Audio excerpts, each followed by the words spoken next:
Shri Sachidananda Sadhguru Sainath Maharaj key జై.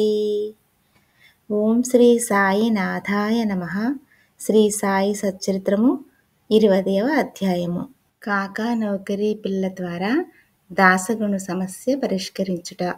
ఈ అధ్యాయములో దాసగనుకు కలిగిన ఒక సమస్యను కాకాసాహెబ్ ఇంటిలోని పనిపిల్ల ఎట్లు పరిష్కరించినో హేమాడ్ పంతు చెప్పెను. మౌలికముగా సాయి నిరాకారుడు, భక్తుల కొరకు ఆకారమును ధరించెను.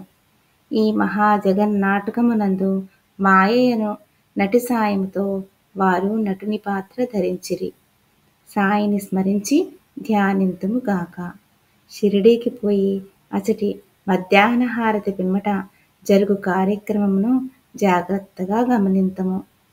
హారతి అయిన పిమ్మట సాయి మసీదు బయటకు వచ్చి గోడ ప్రక్కన నిలిచి ప్రేమతోనూ దయతోనూ భక్తులకు ఉది ప్రసాదము పంచిపెట్టుచుండిరి. భక్తులు కూడా సమానమైన ఉత్సాహముతో వారి సమక్షమున నిలిచి వారి పాదములకు నమస్కరించి వారి వైపు చూచుచూ ఊదీ ప్రసాదపు జల్లును అనుభవించుచుండిరి. బాబా భక్తుల చేతులలో పిడికిళ్లతో ఊదీ పోయిచు వారి నుదుటిపై తమ చేతులతో ఊదీ బొట్టు పెట్టుచుండిరి. వారి హృదయమున భక్తుల ఎడ అమితమైన ప్రేమ. బాబా భక్తులను ఈ క్రింది విధముగా పలకరించుచుండిరి. అన్నా, మధ్యాహ్న భోజనమునకు పొమ్ము. బాబా, నీ బసకు పో. బాబు, భోజనం చేయుము. ఈ విధముగా ప్రతి భక్తుని పలకరించి ఇంటికి సాగనంపుచుండిరి. ఇప్పటికీ అది అంతయు ఊహించుకున్నచో ఆ దృశ్యములను తిరిగి చూచినంత ఆనందము కలుగును. మనోఫలకమున సాయిని నిలిపి వారిని ఆపాదమస్తకము ధ్యానింతము. వారి పాదములపై పడి సగౌరవముగా, ప్రేమతో, వినయముగా సాష్టాంగ నమస్కారము నర్చుచు ఈ అధ్యాయములోని కథను చెప్పెదను. ఈశావాస్యోపనిషత్తు. ఒకప్పుడు దాసగను ఈశావాస్యోపనిషత్తుపై మరాఠీ భాషలో వ్యాఖ్య వ్రాయుటకు మొదలెడెను. మొట్టమొదట ఈ ఉపనిషత్తు గూర్చి క్లుప్తముగా చెప్పెదము. వేద సంహితలోని మంత్రములు కలదగుటచే దీనిని మంత్రోపనిషత్తు అని కూడా అందురు. ఇందులో యజుర్వేదములోని 40వ అధ్యాయముకు వాజస్నేయ సంహిత ఉండుటచే దీనికి వాజస్నేయ సంహితోపనిషత్తు అని కూడా పేరు. వైదిక సంహితలుండుటచే దీనిని ఇతర ఉపనిషత్తుల కన్నా శ్రేష్టమని భావించెదరు. దీనికొక ఉదాహరణము. ఉపనిషత్తులన్నింటిలో పెద్దదేగు బృహదారణ్యకోపనిషత్తు ఈ ఈశావాస్యోపనిషత్తుపై వ్యాఖ్యయని పండితులకు సాత్వలేకర్ గారు భావించుచున్నారు. ప్రొఫెసర్ రానడే గారిట్లనుచున్నారు. ఈశావాస్యోపనిషత్తు మిక్కిలి చిన్నదైనప్పటికీ దానిలో అంతర్దృష్టిని కలిగించు అనేక అంశములున్నవి. 18 శ్లోకములలో ఆత్మ గూర్చి విలువైన అపురూపమగు వర్ణన, అనేక ఆకర్షణలకు దుఃఖములకు తట్టుకొను స్థైర్యము గల ఆదర్శ యోగీశ్వరుని వర్ణనలిందున్నవి. తర్వాత కాలమున సూత్రీకరింపబడిన కర్మయోగ సిద్ధాంతముల ప్రతిబింబమే ఈ ఉపనిషత్తు. తుదకు జ్ఞానమునకు కర్మలకు సమన్వయముగానున్న సంగతులు చెప్పబడినవి. జ్ఞాన మార్గమును కర్మయోగమును సమన్వయము చేసి చెప్పుట ఈ ఉపనిషత్తులోని సారాంశము. ఇంకొక చోట వారిట్లనిరి. ఈశావాస్యోపనిషత్తులోని కవిత్వము, నీతి, నిగూఢ తత్వము వేదాంతముల మిశ్రమము. పై వర్ణనను బట్టి ఈ ఉపనిషత్తును మరాఠీ భాషలోనికి అనువాదము చేయుట ఎంత కష్టమో ఊహించవచ్చును. దాసగను దీనిని మరాఠీ ఓవి చందములో వ్రాసెను. దానిలోని సారాంశము గ్రహించలేకుండుటచే తాను వ్రాసిన దానితో అతడు తృప్తి చెందలేదు. అతడు కొందరు పండితులను అడిగెను. వారితో చర్చించెను. కానీ వారు సరైన సమాధానం ఇయ్యకుండిరి. కావున దాసగను కొంతవరకు వికల మనస్కుడయ్యెను. సద్గురువే బోధించుటకు యోగ్యత, సమర్థత కలవారు. ఈ ఉపనిషత్తు వేదముల యొక్క సారాంశము. ఇది ఆత్మ సాక్షాత్కారమునకు సంబంధించిన శాస్త్రము. ఇది జనన మరణములనే పందములను తెగగొట్టు ఆయుధము, లేదా కత్తి. ఇది మనకు మోక్షమును ప్రసాదించును. కనుక ఎవరైతే ఆత్మసాక్షాత్కారమును పొంది ఉన్నారో అట్టివారే ఈ ఉపనిషత్తులోని అసలు సంగతులు చెప్పగలరని అతడు భావించెను. ఎవరునూ దీనికి తగిన సమాధానమునివ్వనప్పుడు దాసగను సాయిబాబా సలహా పొంద నిశ్చయించుకొనెను. అవకాశము దొరకగానే షిరిడీకి పోయి సాయిబాబాను దర్శించి వారి పాదములకు నమస్కరించి ఈశావాస్యోపనిషత్తును అర్థము చేసుకొనుటలో తన కష్టములను చెప్పి సరైన అర్థమును బోధింపమని వేడుకొనెను. సాయిబాబా ఆశీర్వదించి ఇట్లనెను: తొందరపడవద్దు. ఈ విషయములో ఎట్టి కష్టమూ లేదు. తిరుగు ప్రయాణంలో విల్లేపార్లేలోని కాకాసాహెబ్ దీక్షితుని పనిపిల్ల నీ సందేహమును తీర్చును. అప్పుడక్కడున్న వారి మాటలు విని బాబా తమాషా చేయుచున్నారనుకునిరి. భాషా జ్ఞానము లేని పనిపిల్ల ఈ విషయమెట్లు చెప్పగలదనిరి. కాని దాసగను అట్లనుకొనలేదు. బాబా పలుకులు బ్రహ్మవాక్కులనుకొనెను. కాకా యొక్క పనిపిల్ల బాబా మాటలందు పూర్తి విశ్వాసముంచి దాసగను షిరిడీ విడిచి విల్లేపార్లే చేరి కాకాసాహెబ్ దీక్షితుని ఇంటిలో బస చేసెను. ఆ మరుసటి దినము ఉదయము దాసగను నిద్ర లేవగానే ఒక బీద పిల్ల చక్కని పాటను మిక్కిలి మనోహరముగా పాడుచుండెను. ఆ పాటలోని విషయము ఎర్రచీర వర్ణనము. అది చాలా బాగుండెననియు, దాని కుట్టుపని చక్కగా ఉండెననియు, దాని అంచుల చివరలు చాలా సుందరముగా ఉండెననియు ఆమె పాడుచుండెను. ఆ పాట నచ్చుటచే దాసగను బయటికి వచ్చి వినెను. అది కాకా పనిమనిషి నామ్యా చెల్లెలు పాడుచుండెను. ఆమె చిన్నపిల్ల. ఆమె చింకిగుడ్డ కట్టుకుని పాత్రలు తోముచుండెను. ఆమె పేదరికము, ఆమె సంతోషభావమును గాంచి దాసగను ఆమెపై జాలిపడెను.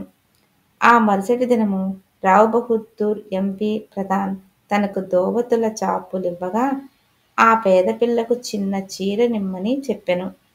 రావ్ బహదూర్ ఒక మంచి చిన్న చీరను కొని ఆమెకు బహుకరించెను. ఆకలితో నకనకలాడుతున్న వారికి విందు భోజనము దొరికినట్లు ఆమె అమితానంద పరవశురాలయ్యెను. ఆ మరుసటి దినము ఆమె ఆ కొత్త చీరను ధరించెను.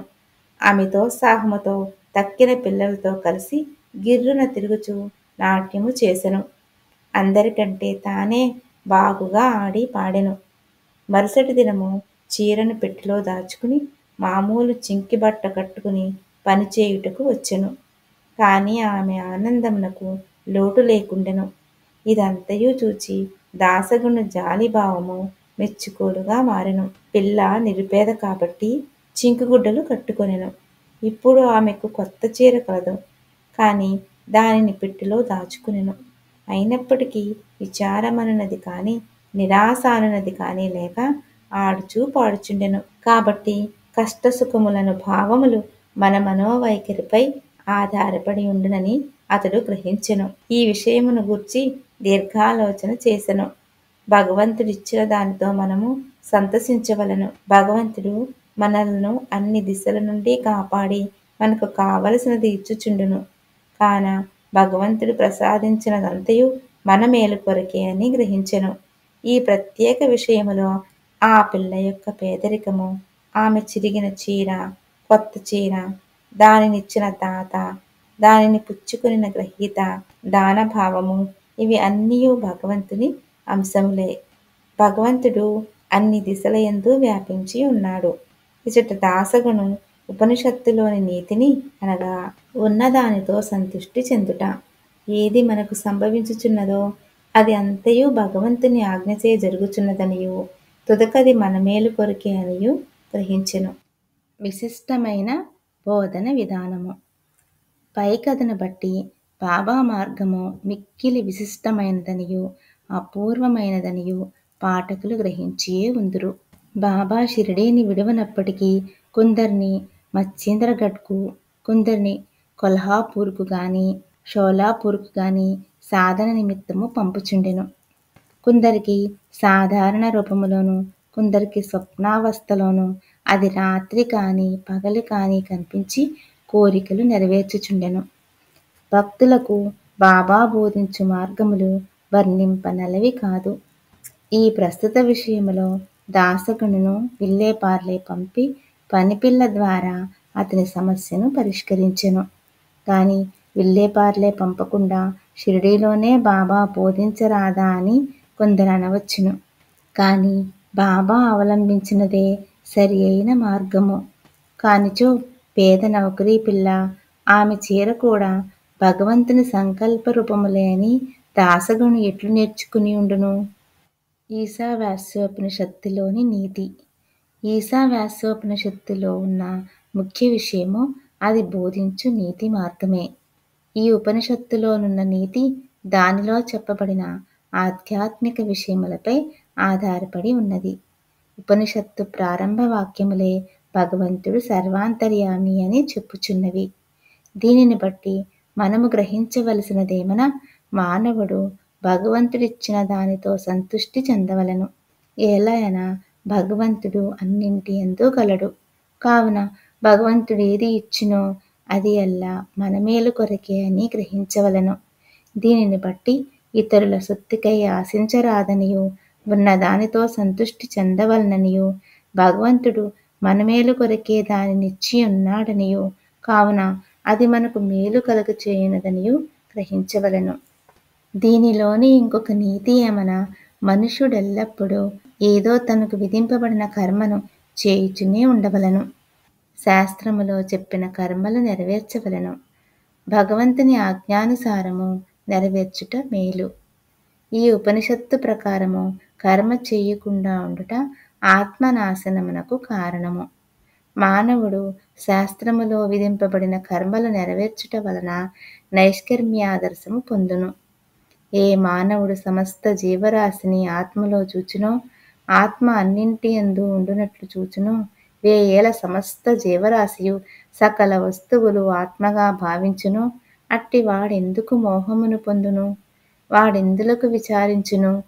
అన్ని వస్తువులలో ఆత్మను చూడకపోవటచే మనకు మోహము, అసహ్యము, విచారము కలుగుచున్నవి. ఎవడైతే సకల వస్తుకోటిని ఒక్కటిగా భావించునో, ఎవనికైతే సమస్తము ఆత్మయగునో, అతడు మానవులు పడు సామాన్య బాధలకు, దుఃఖ వికారములకు లోను కాడు. శ్రీ సాయినాథాయ నమః. 20వ అధ్యాయము సంపూర్ణము. సద్గురు శ్రీ సాయినాథార్పణమస్తు. శుభం భవతు. శ్రీ సచిదానంద సద్గురు సాయినాథ మహారాజ్ కీ జై.